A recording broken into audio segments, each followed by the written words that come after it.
नमस्कार दोस्तों। अभी अभी एक बहुत ही बड़ी खबर सामने आ रही। एक लेटर भी वायरल हो रहा था, कोर्ट का कॉपी भी वायरल हो रहा था। उस कोर्ट का जो कॉपी है इंग्लिश में है, तो मैं आपको समझाऊंगा तो आपको बहुत सारी चीज़ समझ में आएगी। तो मैंने उसे हिंदी में ट्रांसलेट करके आपके लिए पॉइंट बाय पॉइंट लाया। और आज की इस वीडियो में आप सभी लोगों के लिए एक तरीके से बोलूं तो बहुत ही बड़ी खुशखबरी है। कैसे, क्या है पूरा मामला, चलिए हम लोग जानते हैं। सबसे बड़ी खुशखबरी आप सभी के लिए, जेएसएससी को कोर्ट का झटका, अब बहाली पक्की, बड़ी जीत। आरक्षित वर्ग को मिलेगा न्याय, कोर्ट का फैसला। क्या है पूरी प्रक्रिया, हम लोग विस्तार से चर्चा करेंगे। सबसे पहले मैं आप चलता हूं कि देखिए, जो लोग लाइक नहीं के, सबसे पहले लाइक कर दीजिएगा। देखिए, लाइक करने से कुछ होता नहीं, बट हमारा मनोबल बढ़ता है। और मैं आपके लिए नया नया कंटेंट लाते रहता हूँ, जो भी पॉइंट रहता है, कोई अपडेट रहता है, सारी चीजें, ताकि आप अपडेटेड रहते हैं। जो लोग सब्सक्राइब नहीं किए, रेड बटन दबा करके सब्सक्राइब कर लीजिएगा।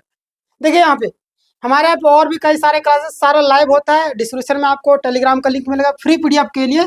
आपको सारा पीडीएफ टेलीग्राम में मिलता है। कोई भी क्लासेस करना चाहते हैं, सारा यूट्यूब में लाइव होता है, कर सकते हैं। अब मैं आपको पॉइंट बाय पॉइंट सारी चीजें एक्सप्लेन करने वाला हूँ। महत्वपूर्ण बिंदु क्या है, झारखंड सहायक आचार्य भर्ती 2025 कोर्ट अपडेट क्या है। देखिए, वो जो लेटर था, वो जो कोर्ट केस का था, इंग्लिश में था, तो मैं यहाँ पे समझाता, टाइम काफी ज्यादा वेस्ट हो जाता, इसलिए मैं यहाँ पे लाया हूँ पॉइंट बाय पॉइंट एक्सप्लेन करके, सारी चीजें लिख करके। भर्ती का जो संदर्भ है आप देखेंगे, यहाँ पे झारखंड सहायक आचार्य भर्ती 26,001 पदों के लिए चल रही है, ये आपको पता है। पहले राउंड में जिनका चयन हुआ, बाद में आरक्षित वर्ग यानी कि रिजर्व कैटेगरी में देखिएगा, कई अभ्यर्थियों को बाहर कर दिया गया है ना। पहले राउंड में आपको पता है कि कई सारे अभ्यर्थी का चयन हुआ था, उसमें से आप भी कई सारे लोग होंगे जो बाहर हुए होंगे। और आप, मुझे पता है आप जेन्युइन है, आप मेहनत किए हैं, आपका सिलेक्शन होना चाहिए। लेकिन सरकार जानबूझ करके इस तरीके से कर रही, ताकि आप लोग फंसे रहे, कोर्ट कचहरी के चक्कर लगाते रहे और भर्ती प्रक्रिया में लंबा करते रहे, है ना। आगे देखिए, यहाँ पे बाहर किए गए जो अभ्यर्थी है, उसकी संख्या कितनी है ना। यानी कि बाहर किए गए अभ्यर्थी यहाँ पे 11-12, ओहो यहाँ पे मिस्टेक कर दिया गया, 11 से 1200 के आसपास में है ना, 11 से 1200 के आसपास में अभ्यर्थी नियुक्ति प्रक्रिया से बाहर हुए, है ना। आगे हम लोग बात करें, देखिए कोर्ट केस की जो जानकारी क्या है, मामला WPS नंबर देखिए 4344/2025, याचिकाकर्ता महेंद्र रवानी एवं अन्य, अधिवक्ता श्री आनंद सेन और अमृतांश वत्स, है ना। आगे देखिएगा, राज्य पक्ष के अधिवक्ता संजय पिपरवाल और प्रिंस कुमार जयप्रकाश है। देखिए आगे, देखिए यहाँ पे याचिकाकर्ता का जो तर्क है, ऑर्डर की जो आपका कोर्ट का जो दलील है, वो क्या है। यहाँ पे अगर हम लोग बात करें कि बिना कोई कारण बताए नियुक्ति प्रक्रिया, है ना, बिना कोई कारण बताए नियुक्ति प्रक्रिया से बाहर किया गया, यानी कि कोई भी कारण बताए बिना नियुक्ति प्रक्रिया से क्या कर दिया गया है, बाहर कर दिया गया है।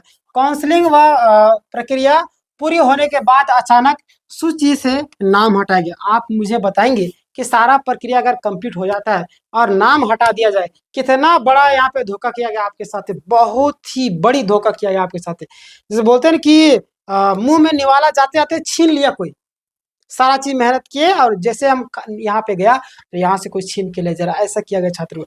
कई सारे छात्र यहाँ तक कि जैसे बोलते हैं कि थोड़ा सा रिजल्ट आता था, ऐसे बोलता है खर्चा करेगा नहीं, पूरा गांव वाला हल्ला कर देता है, तो पूरा गांव वाले को भी कई सारे लोग खर्चा कर देते हैं, यानी कि मिठाई उठाई खिला देते हैं। अब पता चला उसका नौकरी हुआ ही नहीं, बताइए कितना डिप्रेशन का शिकार होगा, समझ रहे, बहुत ही ज्यादा टेंशन हो रहा होगा उसके मन में, कितना प्रेशर से गुजर रहा होगा, वो व्यक्ति ही जान सकते हैं, आप जान सकते हैं। बताइए, ये बहुत ही बड़ी गलती किया गया है और एक तरीके छात्रों को बरगलाने के, मतलब कि धोखा देने का काम किया गया है। इन अभ्यर्थियों के अंक चयनित उम्मीदवारों से अधिक थे, जितने भी कई सारे, सभी की मैं बात नहीं कर रहा हूँ, बहुत सारे कैंडिडेट जितने हैं जो चयनित है ना, उससे भी इन लोगों का जो आपका नंबर है अधिक है ना, इन लोगों का नंबर है अधिक है। तो बहुत ही अच्छा अपॉर्चुनिटी है। अब देखिए, आपके अभी लास्ट में बताऊंगा कि क्या करना है आपको, कैसे खुशखबरी आप सबके लिए। कुछ अभ्यर्थियों का जो अनरिजर्व कैटेगरी यानी कि सामान्य में रखा गया था, क्योंकि उनके अंक अधिक थे।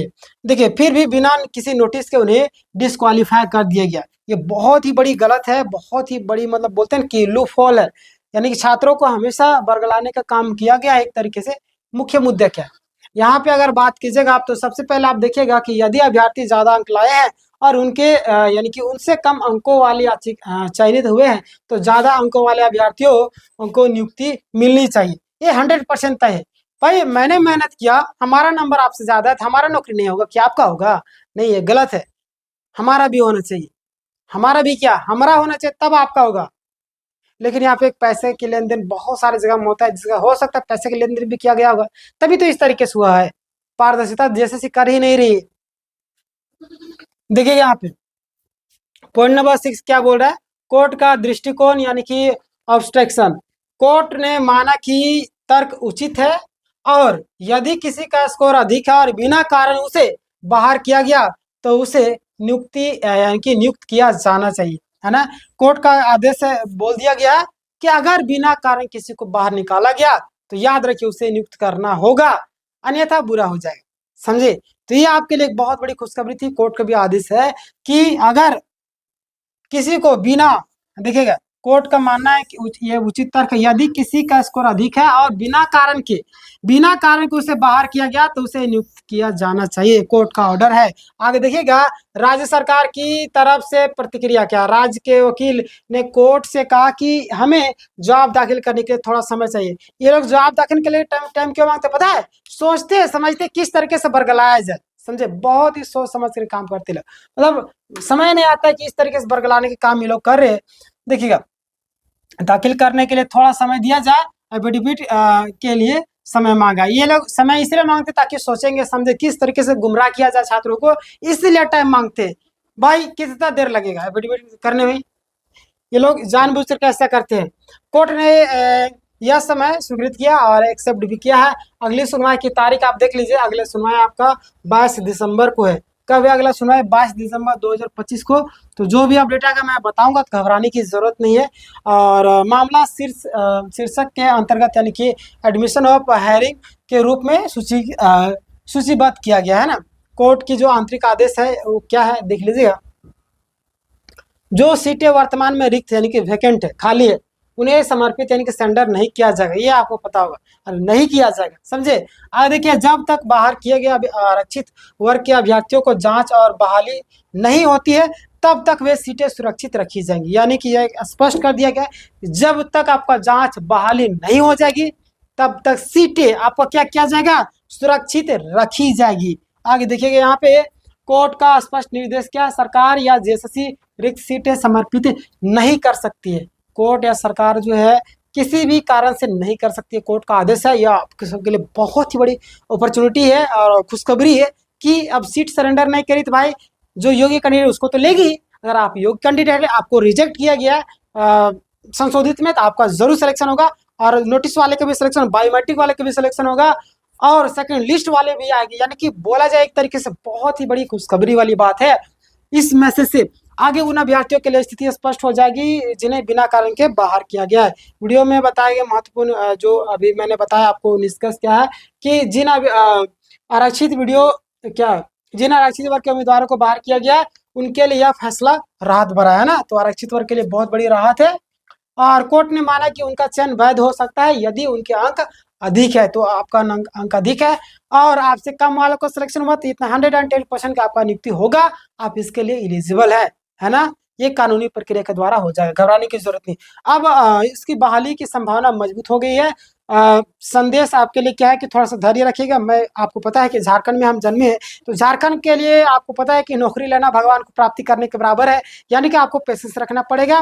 बोलते हैं ना कि जिस पेड़ में ज्यादा फल होते हैं उसी में ज्यादा पत्थर लगते हैं। अगर आपको ज्यादा परेशानी हो रही है, ज्यादा दिक्कतें हो रही, यानी कि आप बहुत ही उस फले हुए पेड़ की तरह है जहाँ पे हजारों लोगों को एक फल मिलता है, उस तरीके से हजारों लोग को आप रोशन करेंगे। यानी कि आप किसी स्कूल में जाएंगे, बहुत ही अच्छा काम करेंगे, और ईश्वर से कामना करते हो कि आप लोग अच्छे से काम कीजिएगा, ठीक है। देखिएगा आगे क्या बात है, आपकी बहाली अवश्य होगी क्योंकि मामला संवैधानिक रूप से मजबूत है। जब तक अंतिम आदेश नहीं आ जाता सरकार कोई सीट समर्पित नहीं कर सकती। अंतिम निष्कर्ष ध्यान दीजिएगा, कोर्ट ने स्पष्ट किया कि बिना कारण बाहर किए गए आरक्षित वर्ग के उम्मीदवारों के फिर से मौका मिलना चाहिए। राज्य को अभी कोई भी पद समर्पित नहीं करना, सरेंडर नहीं करना है, और अगली सुनवाई 22 दिसंबर को तय हो चुकी थी। ये था आपका अपडेट, कैसा लगा आप मुझे बताइएगा। जितने भी कैंडिडेट है घबराने की जरूरत नहीं है, और अगर आप क्लासेस करते हैं तो क्लासेस कर लीजिए। माध्यमिक आचार्य को जेट हो, चाहे आपका किसी भी एग्जाम, दरोगा हो, कक्षपाल, कार्यपाल, किसी भी एग्जाम की जेटेट हो, सारे एग्जाम की तैयारी हमारे यहाँ पे करवाए थे। सारा क्लास यूट्यूब में होता है, लाइव होता है। डिस्क्रिप्शन में आप जाइएगा, प्लेलिस्ट का लिंक मिल जाएगा, आप यूट्यूब में भी जा करके देख सकते हैं। प्लेलिस्ट का लिंक मिलेगा, प्लस में फ्री पीडीएफ प्राप्त करने के लिए आपको टेलीग्राम से जुड़ना पड़ेगा। डिस्क्रिप्शन में लिंक है व्हाट्सएप का भी और टेलीग्राम का भी, जा करके जुड़ जाइए, है ना। आपके मन में कोई सवाल है जरूर पूछिएगा। मिलते हैं एक और वीडियो में बनाया हूँ जिसमें कई सारे पॉइंट को मैंने कवर किया, ठीक है। उस वीडियो को जरूर देखिए। इस वीडियो को हर एक ग्रुप में शेयर करिए। याद है कि जिंदगी में आप जितना परोपकार कीजिएगा ऊपर वाला आपको उतना ही देगा, है ना। तो इस वीडियो को हर एक ग्रुप में शेयर किया ताकि लोग जागरूक हो सके। मिलते हैं नेक्स्ट वीडियो में, तब तक के लिए धन्यवाद।